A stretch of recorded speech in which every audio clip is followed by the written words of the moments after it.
यह चैनल केवल मनोरंजन के उद्देश्य से है। हम किसी भी आध्यात्मिक या अंधविश्वासी गतिविधियों का समर्थन नहीं करते हैं। होली। मैं महेश, मैं एक पुलिस इंस्पेक्टर हूँ। आज जो कहानी मैं आपको बताने जा रहा हूँ, ये मेरे एक केस के साथ घटित हुई थी। उस समय मेरी पोस्टिंग किशनगंज में थी। होली का दिन था। पूरी सड़क पे हर जगह रंग ही रंग दिख रहे थे। होली के अगले दिन पास किसी घर में 2 लोगों को किसी ने बेरहमी से मार दिया था। इसके बारे में पड़ोस के लोगों ने थाने में आकर FIR लिखवाई। तो मैं उनके साथ घटना स्थल पर पहुंचा और मैं जो वहां पे दृश्य देखा वो मेरे लिए बहुत दुखद था। 2 लोगों की मौत हुई थी और किसी ने बहुत ही बेरहमी से उन्हें मारा था। फिर मैं वहां पूछताछ करने लगा। तुम इनके क्या लगते हो? मेरे पिताजी और बड़े भैया थे ये। अच्छा, तो तुम कल कहाँ थे? मैं पास के ही कॉलेज में पढ़ता हूँ और वहीं हॉस्टल में रहता हूँ। कल मेरी छुट्टी थी, लेकिन मुझे कल थोड़ा काम था, इसी वजह से मुझे आने में देरी हो गई। तो मैं रात के करीब 11 बजे पहुँचा और मेरे आने से पहले ही ये घटना हो चुकी थी। चलो ठीक है, हम लोग पता करते हैं। अच्छा, कल आप कहाँ थी? मैं तो उस वक्त सो रही थी, तभी अचानक से मुझे अपने पति और बड़े बेटे के चिल्लाने की आवाज आई। जब तक मैं बाहर आई तब तक ये घटना हो चुकी थी। मुझे कुछ पता नहीं ये सब किसने किया। कोई बात नहीं, रोइए मत। हम खूनी का पता जरूर लगा के रहेंगे। क्या आपको किसी पे शक है या कोई पुराना दुश्मनी जिससे आप लोगों की लड़ाई हुई हो? नहीं, मुझे अपने आसपास में किसी पे शक नहीं है और ना ही हमारा कोई दुश्मन है। ठीक है, कोई बात नहीं। हम इसका पता जरूर लगा कर रहेंगे। खूनी को जरूर पकड़ लेंगे। मैं जैसे ही वहाँ से बाहर आया तो मुझे मेरा एक कॉलेज का दोस्त मिला। तुम सुरेश हो ना? अरे महेश, कैसा है भाई? अरे तू तो पुलिस वाला बन गया है।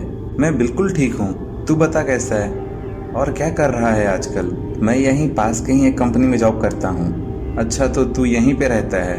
हाँ, पास के ही घर में रहता हूँ मैं। अच्छा, फिर तो तुझे पता होगा कि कल क्या हुआ था यहाँ पे। हाँ भाई, सुन के बहुत दुख हुआ। इतनी बेरहमी से कौन किसको मारता है? कुछ पता है तेरे को जो तू मुझे बताए? नहीं महेश, मुझे कुछ पता नहीं है। चल ठीक है, कोई बात नहीं, मैं पता लगा रहा हूँ। बहुत दिनों के बाद मिले हैं दोस्त। चल मेरे घर पे चाय पीते पीते बात करते हैं। चल ठीक है, चलते हैं। फिर मैं सुरेश के साथ उसके घर गया। और बता सुरेश, तू तो गवर्नमेंट जॉब की तैयारी कर रहा था, फिर ये प्राइवेट जॉब क्यों? नहीं दोस्त, तैयारी तो कर रहा हूँ और पार्ट टाइम जॉब भी कर लेता हूँ। अच्छा, ये बात है। चल बढ़िया है। अच्छा सुन, मुझे तुझसे एक बात कहनी है, शायद ये तेरे केस में हेल्पफुल हो। हाँ हाँ सुरेश, बोल क्या बात है? एक्चुअली पिछली होली में कुछ हुआ था। मेरा एक फ्रेंड था कमलेश। हुआ यूँ था कि हम लोग होली खेल रहे थे, तभी श्यामलाल अंकल हमें रास्ते से जाते हुए दिखे। श्यामलाल वही ना जिनका कल कत्ल हुआ? हाँ भाई वही। अच्छा चल ठीक है, आगे बता। हमारे सामने से ही श्यामलाल अंकल जा रहे थे। वो थोड़े खड़ूस टाइप के थे और बहुत ही घमंडी थे, अमीर थे, शायद इसकी वजह से घमंड में रहते थे। तो हमने उनको देखा और सोचा कि होली का दिन है और उन्हें किसी ने रंग भी नहीं लगाया था। तो मेरा फ्रेंड कमलेश बोला, आज मैं इनको रंग लगा कर ही रहूँगा। तो मैंने कमलेश को मना किया कि मत लगा, रहने दे, खामखा गुस्सा कर लेंगे। फिर भी कमलेश नहीं माना और बोला, होली के दिन क्यों गुस्सा करेंगे? फिर मैं भी सोचा चलो छोड़ो। फिर कमलेश ने उनको रंग लगा दिया। फिर वो बहुत गुस्से में आ गए और कमलेश पे भड़क गए। मैं थोड़ा दूर था, इसकी वजह से मुझे कुछ अच्छे से सुनाई नहीं दिया। तो मैं थोड़ा पास गया तो मुझे सिर्फ इतना ही सुनाई दिया कि अंकल कमलेश से कह रहे थे कि आज के बाद तू किसी को भी रंग लगाने लायक नहीं रहेगा। अरे इतने गुस्से वाले थे क्या वो? सिर्फ थोड़े से रंग की वजह से इतना गुस्सा? अच्छा, फिर आगे क्या हुआ? कमलेश ने कुछ बोला? नहीं, कमलेश कुछ भी नहीं बोला और वहाँ से चला गया। फिर मैं कमलेश के पास गया और पूछा कि क्या बात हुई? तो कमलेश ने भी मुझे अच्छे से पूरी बात बताई नहीं। फिर हम दोनों वहाँ से अपने अपने घर चले गए। फिर अगले दिन से कमलेश का कुछ अता पता नहीं था। गांव में भी किसी को पता नहीं था कि वो कहाँ है। वो मेरे साथ ही कंपनी में जॉब करता था। मैंने वहाँ पे भी पता किया, लेकिन किसी को पता नहीं था। क्या तुम लोगों ने पुलिस में एफआईआर लिखवाई? लिखवाई थी भाई, लेकिन कुछ पता नहीं चल पाया। फिर हम कैसे पता लगाएं ये खून किसने किया है? मुझे तो ऐसा लगता है कि खून कमलेश ने ही किया है। तू इतने यकीन से कैसे कह सकता है? क्योंकि ये श्यामलाल अंकल पिछली होली से ही कहीं बाहर रहने चले गए थे। यहाँ पे कोई भी नहीं आता था। बीच में आते भी थे तो कुछ देर के बाद ही वापस चले जाते थे। और ये होली का दिन ही हुआ क्योंकि वो लोग यहाँ पे थे। और कुछ दिन पहले मुझे सुनने में आया था कि श्यामलाल अंकल अपना घर बेच रहे हैं। अरे वाह सुरेश, तुझे तो बहुत कुछ पता है। हाँ भाई, आस पड़ोस में क्या हो रहा है ये तो पता रखना ही पड़ेगा। अब तो मुझे भी कमलेश पे ही शक हो रहा है। क्या तुम ऐसी कोई जगह जानते हो जहाँ वो छिप के रह सकता है? नहीं भाई, इस बारे में तो मुझे कुछ पता नहीं है। वो और उसकी माँ ही रहते थे यहाँ पे। मैं कभी कभी उसके घर चला जाता हूँ। आंटी बहुत दुखी रहती है। मुझे एक बात समझ में नहीं आ रही है, अगर खून कमलेश ने किया है तो वो अपनी माँ को भी अपने साथ क्यों नहीं लेकर गया? मुझे तो आज भी डर लग रहा है क्योंकि इतने दिनों से तो यहाँ कोई रहता ही नहीं था और जैसे ही रहने आए इतनी बेरहमी से उनका खून कर दिया। तू सही कह रहा है, हमें आज रात वहाँ नज़र रखनी पड़ेगी। हाँ, मुझे भी यही लगता है। क्या पता तेरा केस आज ही सॉल्व हो जाए। चल ठीक है, अभी मैं चलता हूँ, मुझे थाने में कुछ काम है। मैं तेरे से शाम में मिलता हूँ। मैं सुरेश के घर से निकलकर पुलिस स्टेशन पहुंचा। जो भी थोड़ा बहुत काम था मैंने उसको कंप्लीट किया और शाम होते ही सुरेश से मिला और उसके साथ घटनास्थल पे पहुंचा और उनका दरवाज़ा नॉक किया। श्यामलाल की पत्नी ने दरवाज़ा खोला। हाँ बताइए, कुछ पता लगा आपको? नहीं, अभी तक तो कुछ पता नहीं चल पाया है, लेकिन हमें शक है कि शायद खूनी आज भी आए। हाँ ठीक है, आप लोग अंदर आ जाइए। अच्छा, आपका बेटा नहीं दिख रहा? वो बहुत दुखी है, इसलिए अपने कमरे से बाहर नहीं आ रहा है। क्या आप मुझे बता सकती हैं आप लोग इतने दिनों से यहाँ पे क्यों नहीं रह रहे थे? हमारा दूसरे शहर में भी एक मकान है, हम लोग वहीं पे रहते थे। अब हम ये घर बेच रहे थे, इसलिए होली के दिन खरीदार हमारा घर देखने आने वाला था, तो हम होली पे यहाँ आ गए। ठीक है, तो आप लोग ये घर बेच क्यों रहे हैं? क्या इसके बारे में आप मुझे कुछ बता सकती हैं? इसके बारे में मुझे कुछ नहीं पता कि ये घर मेरे पति क्यों बेच रहे थे। अच्छा ठीक है, अगर आपको कोई भी ऐसी बात पता है जिससे केस सॉल्व करने में मदद मिले तो मुझे ज़रूर बताइए। नहीं, मुझे कुछ भी पता नहीं है कि ये सब क्यों हुआ, कैसे हुआ।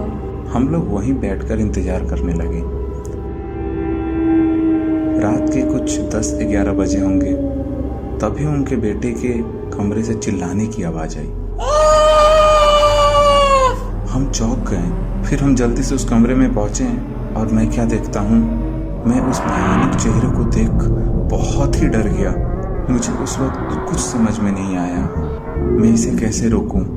मैं उस वक्त बिल्कुल मूर्ति की तरह खड़ा था, मानो जैसे मैं कोई भयानक सपना देख रहा हूँ। तभी मुझे कुछ आवाज़ आई।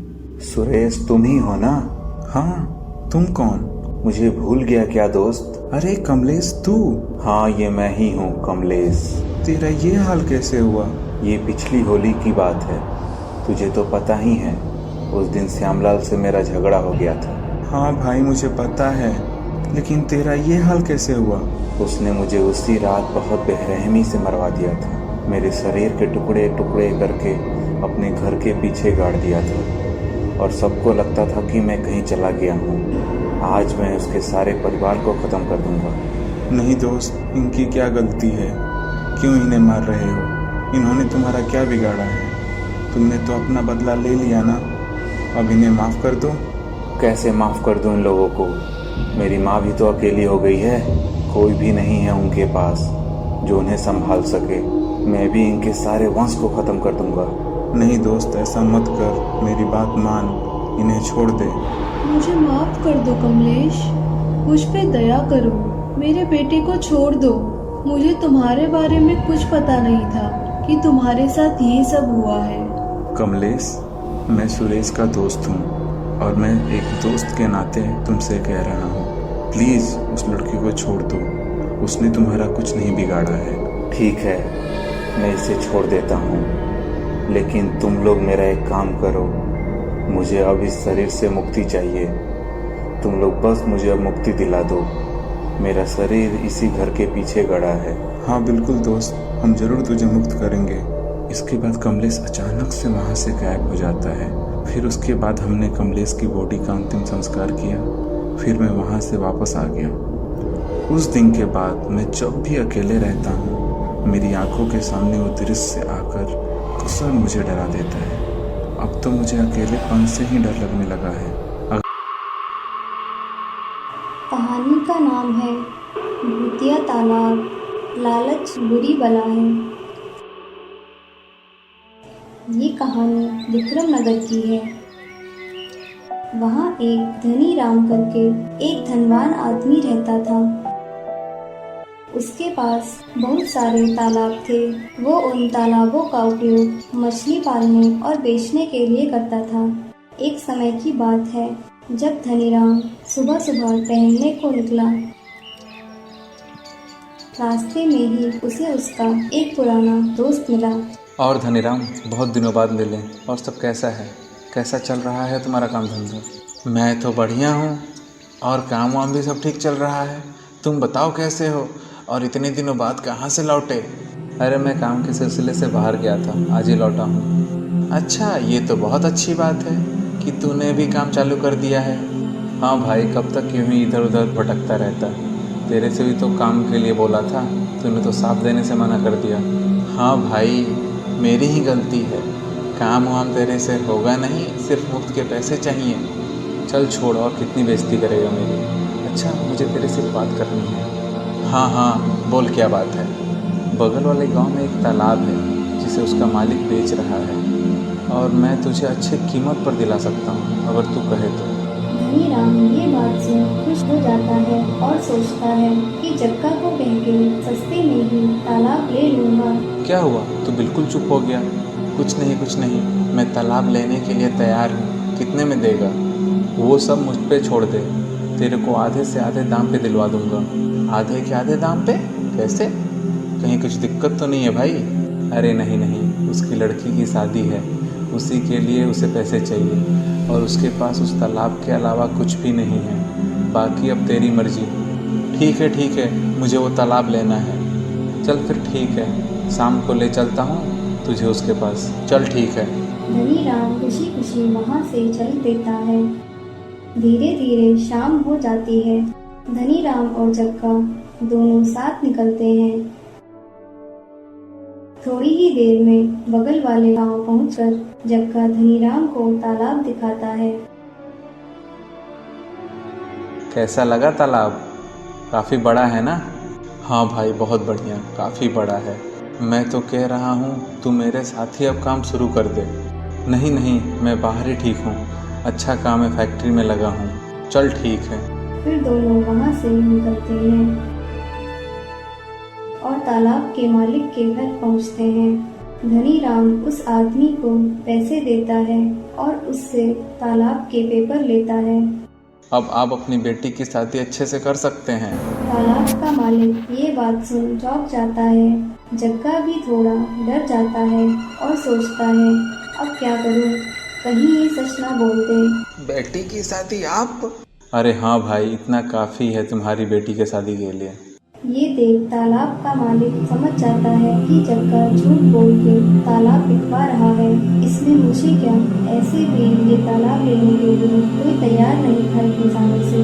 फिर तालाब का मालिक मुस्कुराते हुए कहता है, हाँ सेठ जी, अब मेरी बेटी की शादी अच्छे से हो जाएगी। आपका धन्यवाद। धनीराम खुशी खुशी वहाँ से चल देता है। सुबह हुई। धनीराम अपने मछुआरों से उस नए तालाब में जाने के लिए कहता है। फिर वो मछुआरे नए तालाब की ओर चल देते हैं। शाम हुई। धनीराम अपने मछुआरे के आने की राह देख रहा था, लेकिन कोई भी नहीं आया। अगले दिन भी कोई नहीं आया। धनीराम काफी परेशान हो गया। उसे कुछ समझ में नहीं आया कि अचानक से मेरे मछुआरों को क्या हो गया है। और इधर जग्गा और तालाब का मालिक काफी खुश थे। और भाई बेटी की शादी अच्छे से कर दी ना? हाँ हाँ जग्गा भाई, बहुत अच्छे से। अच्छा जग्गा भाई, जब तुम्हारे दोस्त को पता चलेगा तब क्या होगा? उसके लिए कुछ प्लान किए हो या नहीं? अरे ये सब छोड़, पैसे आधे आधे कर दिए हैं ना। मुझे कल शहर के लिए निकलना है। मैं तो बोल रहा हूँ चल तू भी मेरे साथ। यहाँ क्या करेगा? और जो पैसे मिले हैं उसे कुछ काम नया चालू कर लेंगे। हाँ हाँ जग्गा भाई, तुम्हारे पैसे अलग कर दिया हूँ, उसकी चिंता मत करो। चल ठीक है, मैं थोड़ा घूम कर आता हूँ। फिर जग्गा वहाँ से घूमने निकल जाता है और सोचता है, क्यों ना सारा का सारा पैसा लेकर आज ही रात भाग जाऊं। नहीं नहीं, कुछ और सोचना पड़ेगा। चलते हुए जग्गा ये ही सब सोच रहा था कि क्या किया जाए। तालाब का मालिक भी उधर यही सोच रहा होता है। बड़ा ठहरा आधे पैसे लेने वाला, तालाब मेरा तो पैसे भी तो मेरे ही हुए ना। एक फूटी कौड़ी भी नहीं दूंगा और आज रात ही शहर के लिए निकल जाऊंगा। नहीं नहीं, कुछ और सोचना पड़ेगा। और इधर धनीराम काफी परेशान था। उसे कुछ समझ नहीं आ रहा था कि कहाँ चले गए उसके मछुआरे। आज तक कभी भी ऐसा नहीं हुआ है। धनीराम को उदास देख उसका नौकर रामू उससे कहता है, क्या हुआ मालिक? मैं देख रहा हूँ परसों आप काफ़ी खुश थे और लग रहा था जैसे आपको कुछ अच्छा मिला हो, और कल से अचानक आप इतने दुखी क्यों हैं? अगर आप चाहें तो मुझे बता सकते हैं। कुछ नहीं रामू, 2 दिन हो गए तालाब से कोई मछुआरा नहीं आया। उसी को लेकर काफ़ी परेशान हूँ। ऐसा तो पहले कभी नहीं हुआ, फिर अचानक कैसे? आपको पता लगाना चाहिए, कहीं वो आपके तालाब की मछलियाँ बेच के सारे पैसे लेकर भाग तो नहीं गए? ये क्या बोल रहे हो रामू? ये सब गलत है और अब से ऐसी बातें बोलना मत। चलो जाओ अब यहाँ से। मुझे माफ़ कर दीजिए मालिक, अब से ऐसी गलती नहीं होगी। ठीक है, जाओ यहाँ से। और इधर पैसों के लालच में जग्गा और तालाब का मालिक एक दूसरे को धोखा देने का प्लान बना रहे थे। अरे सुन, आज चिकन बनाएगा क्या? बहुत मन कर रहा है खाने को। तालाब का मालिक ये सुन खुश हो जाता है, मानो जैसे वो यही चाह रहा था। हाँ हाँ, क्यों नहीं, जाकर लेकर आ जाओ। चल ठीक है, मैं लेकर आता हूँ। आज इसके खाने में जहर डाल दूंगा। ना रहेगा बांस, ना बजेगी बांसुरी। तालाब का मालिक भी सोच के मुस्कुरा रहा था। ले, आज चिकन के साथ जहर खा। बहुत उड़ता है ना तू, आज के बाद तेरा खेल ही खत्म। हाँ हाँ हाँ हाँ। थोड़े समय बाद चिकन बनके तैयार हो गया। दोनों मन ही मन खुश हो रहे थे। थोड़ी ही देर बाद दोनों को मुक्ति मिल जाती है। दोनों के मुंह से झाग निकल रहा होता है। दोनों मर चुके होते हैं। और इधर धनीराम सोच रहा होता है कि क्यों ना तालाब पे जाकर देख आता हूँ। रामू, हाँ हाँ मालिक, अभी आया। हाँ मालिक, बोलिए। मैं सोच रहा था कि क्यों ना नए तालाब पर जाकर देख के आते हैं, कोई है भी वहाँ कि नहीं। अंधेरा होने वाला है मालिक, कल सुबह चलते हैं। नहीं, हम अभी जाएंगे। डर लगता है क्या तुम्हें अंधेरे में? नहीं मालिक, ऐसी कोई बात नहीं है, चलिए ठीक है। फिर दोनों उस तालाब की ओर चल देते हैं। कुछ देर चलने के बाद अचानक रामू चौंक जाता है। क्या हुआ रामू, सब ठीक तो है? मालिक, तालाब को देखिए। तालाब के पानी का रंग लाल हो चुका था और कुछ आदमियों की लाशें भी दिख रही थी।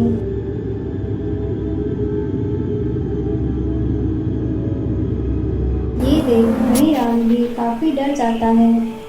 मालिक जल्दी चलिए, घर वापस चलते हैं, मुझे कुछ भी ठीक नहीं लग रहा है। नहीं रामू, हमें थोड़े पास जाकर देखना चाहिए। हो ना हो ये सब आंखों का धोखा है। रामू और धनीराम बिल्कुल डरे हुए धीरे धीरे तालाब के पास जाते हैं। और ये क्या, ये सब मछुआरों की लाशें थीं जिन्हें धनीराम ने भेजा था। ये देख दोनों बहुत ही डर जाते हैं और वहाँ से निकलने का सोचते हैं। तभी तालाब से एक डरावना हाथ निकलता है और उन दोनों को पकड़कर तालाब में डुबा देता है। कुछ देर बाद दोनों का मरा हुआ शरीर पानी की सतह पे आ जाता है। सुबह हुई। तालाब के पानी का रंग बदल चुका होता है और ना ही सतह पर कोई मरा हुआ होता है और रात होते ही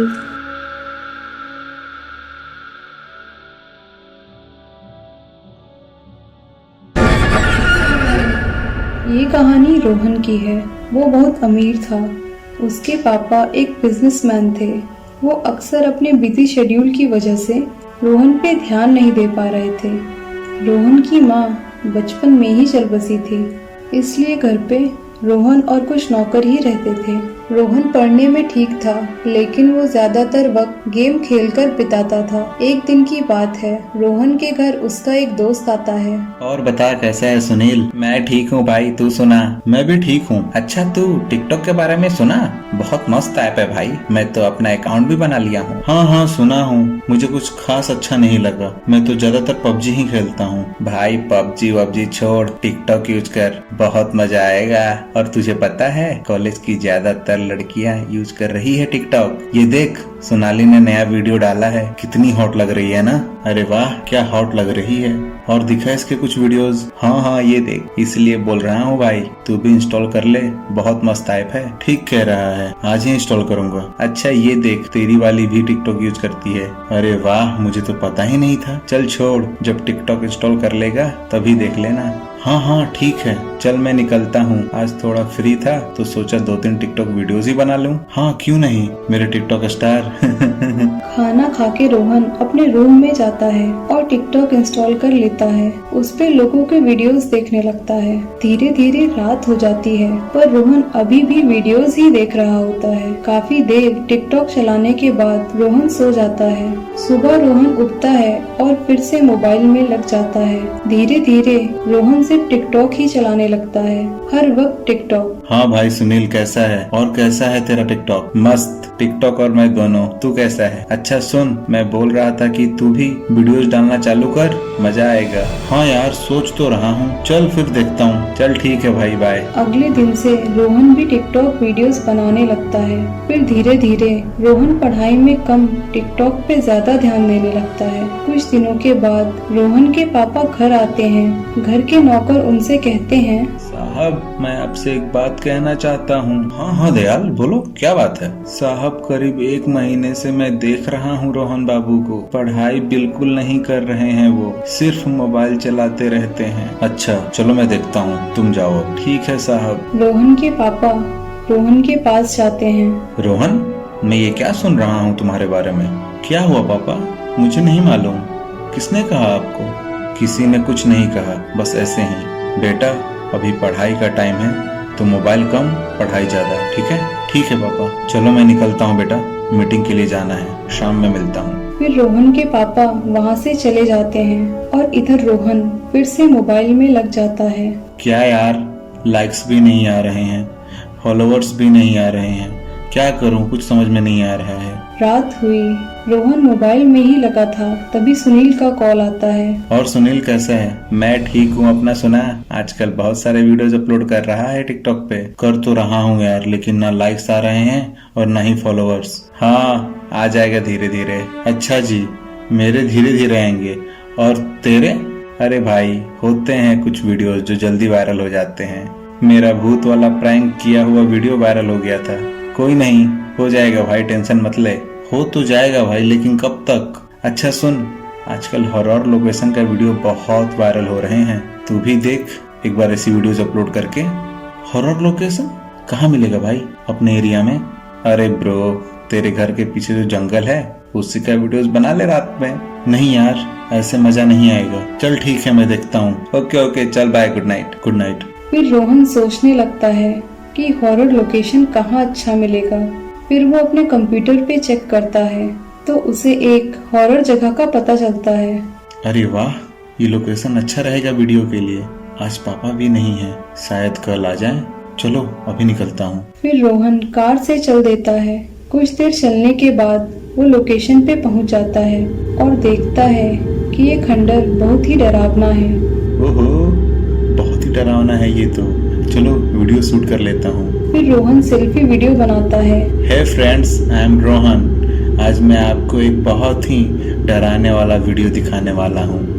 अगर आपको वीडियो पसंद आया तो प्लीज़ लाइक और फॉलो ज़रूर करिए।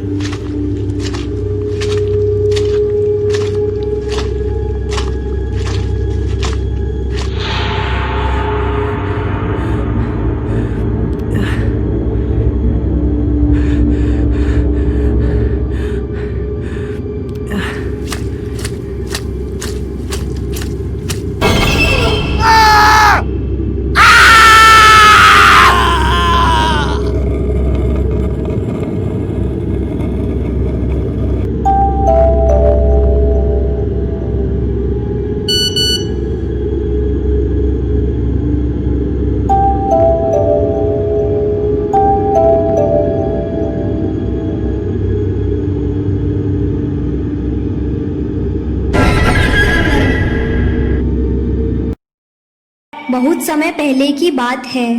एक गांव में एक भूतिया तालाब था।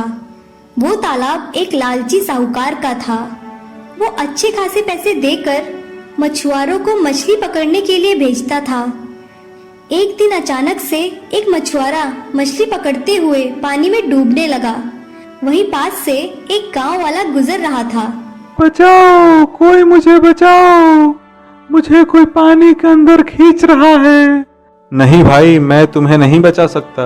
अगर मैं तुम्हें बचाने के लिए इस तालाब में आया तो मैं भी डूब जाऊंगा। बचाओ बचाओ, कोई तो मुझे बचाओ। आदमी खड़ा मछुआरे को डूबता हुआ देखता रहा और देखते ही देखते भूतिया तालाब ने मछुआरे को पानी में अंदर खींच लिया। फिर वो गांव वाला भागता हुआ साहूकार के पास आया और जोर जोर से दरवाजा पीटने लगा। कौन है? मैं शंकर हूँ सेठ जी, जल्दी से बाहर आइए। क्या बात है शंकर? आपके तालाब में जो मछुआरा मछली पकड़ रहा था वो पानी में डूब गया। ये तो बहुत बुरा हुआ शंकर। तुम अंदर आओ, बैठ के बात करते हैं। शंकर देखो, जो हुआ अच्छा नहीं हुआ। ये तुम पैसा रख लो और इस बात को भूल जाओ और गांव में और किसी से कुछ नहीं कहना। क्योंकि शंकर बहुत ही लालची था, वो साहूकार के पैसे लेकर किसी को बिना कुछ बताए चुपचाप अपने घर आ गया। उधर मछुआरे के घर में उसकी पत्नी बहुत ही चिंतित थी। उसका पति अभी तक घर नहीं आया था। बहुत देर तक इंतजार करने के बाद उसकी पत्नी साहूकार के घर जाती है। कौन हो तुम? मैं जितेश मछुआरे की पत्नी हूँ। आज बहुत देर हो गई, अभी तक वो घर नहीं आए। मुझे भी नहीं पता, शायद किसी काम से कहीं और चला गया होगा। फिक्र मत करो, वह वापस आ जाएगा। तुम अब घर जाओ। मछुआरे की पत्नी वापस घर आ जाती है और सुबह होते ही उसकी पत्नी तालाब के पास जाती है और देखती है उसके पति का सामान तालाब के किनारे ही रखा हुआ होता है। वो अपने पति का सामान वहाँ देखकर सोच में पड़ जाती है कि उसका पति इस तरह कहाँ गायब हो गया। उसे कुछ समझ में नहीं आता है। तभी उसकी नजर वहाँ काम कर रहे दूसरे मछुआरे पर पड़ती है और ये क्या, अचानक से वो मछुआरा पानी में डूबने लगता है और बचाओ बचाओ चिल्लाता है। वहाँ से शंकर गुजर ही रहा होता है। बचाओ बचाओ, मुझे इस तालाब से बाहर निकालो। नहीं भाई, मैं तुम्हें नहीं बचा सकता हूँ। ये भूतिया तालाब है। अगर मैं तुम्हें बचाने आऊँगा तो मैं भी डूब के मर जाऊंगा। और देखते ही देखते वो मछुआरा भी पानी में डूब जाता है। जितेश की पत्नी ये सब देखकर बहुत ही डर गई और सोचने लगी कि कहीं उसका पति भी तो इस भूतिया तालाब में डूब के नहीं मर गया। फिर वो साहूकार के घर की ओर चल देती है। जैसे ही वो दरवाजे पे पहुंचती है, अंदर से शंकर की आवाज आ रही होती है। ठीक है सेठ जी, आप बस मुझे पैसे दे दीजिए। मैं किसी को नहीं बताऊंगा कि वो दोनों मछुआरे उस भूतिया तालाब में डूब के मर गए। ये सब सुनकर जितेश की पत्नी चौंक जाती है और फौरन ही वो ये सब बातें गांव के लोगों को जाकर बता देती है।